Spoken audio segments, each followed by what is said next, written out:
Triple J says yes. Check out our new and enhanced website at triplejguam.com. Get a real-time view of every vehicle in our inventory, instant trade-in, plus easy financing. Triple J says yes. Visit triplejguam.com. So did you have some kind of mentor or someone who really kept your dream alive or kept pushing you to do this? Yeah, that's a great question. I feel like there's lots of people, but those that stand out, a big one is my dad. Actually, when I was about 13 or 14 here on Guam and I was running track and field for high school, I remember him telling me, I think you're going to go to the Olympics for Guam someday. And I was like, no, Dad. Like at first I was just like, that seems like way too far out there. And I just remember him looking me in the eye and saying, never put limitations on what you can do because you've set a roof to your goal. So he said, you need to expect the unexpected and then do the work to get there and see what happens. So I think for my dad, he continually spoke that support over me and came to all my races and got me into meets over the summer to get exposure to things. And so I would say he was probably my biggest mentor in that journey. But then I've had, my soccer coaches were great in helping build my endurance. Jay Antonio was my high school coach that helped me get stronger in running. I had a professional coach in Southern California, Mark Cleary, who helped train me leading up to this. Okay, when did you leave Guam? Because after the Olympics, you ended up moving off island. Can you tell us a little bit about your journey after the London Olympics? Yeah, it's definitely, I get a little reflective now that there's another Olympics. You kind of like look back at the last 4 years and how is the time flowing. But for me, I came back to Guam for the year after the Olympics. I taught at Jose Rios Middle School and coached the track and field program there. So that was really neat to have that experience of representing Guam and then getting to come back and work with kids and the youth and just get to share my story and the love of the sport with them. And it was a really hard decision for me to actually relocate off of Guam, but my family decided to move back to Oregon to be closer to my grandparents, and they had just been away for so long, and so I kind of had to make the choice to either stay on Guam or be near my family for a season. So I decided after that year to go and work for a couple years in Oregon, get to spend time with my grandparents and cousins and brothers, and so I did that for 2 years. But then my nomadic spirit, I just love adventure. I have to have goals in my life, and I decided I wanted to teach internationally. I wanted to try something different. So just this past year, I moved to Seoul, Korea, and started teaching at an international school in Seoul, and I coach cross country there, and also started a track and field program at that school.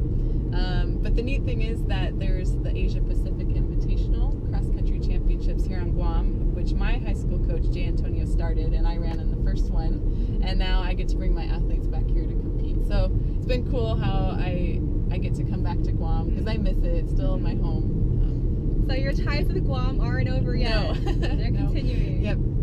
Yeah. So my goal is to continue to come back here as often as I can while I'm teaching in Seoul, and I've just learned that you can make plans, but you never know exactly where you're going to end up. And I really am enjoying the international experience right now. I've gotten to travel with my athletes to Hong Kong and Japan and gotten some cool opportunities through that job.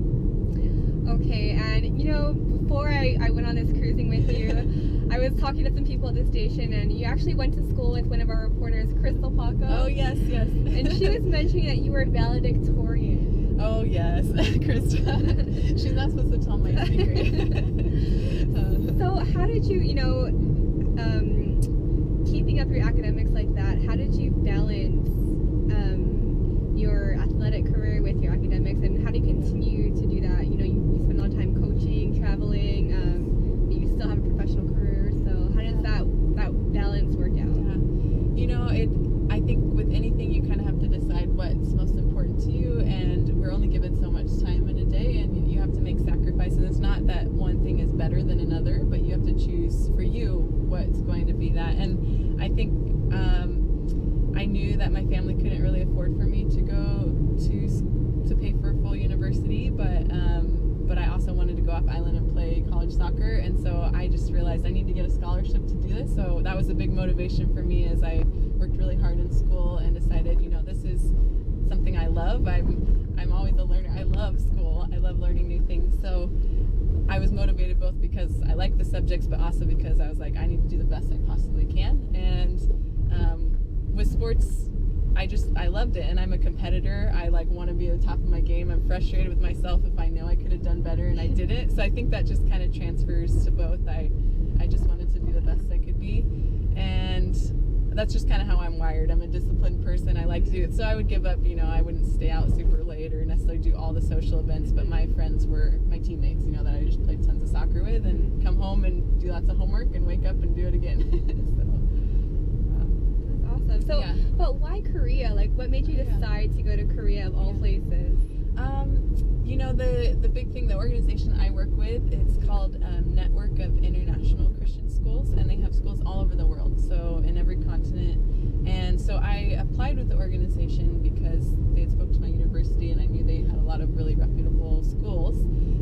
But when I started talking to them about what placement would be best, and with my experience with sports and the Olympics, this school in Korea is pretty high academics and high athletics, and so they just thought, we think you'd be a great fit here since you kind of grew up in Asian culture and in Guam. And so they were the ones that placed me at that school.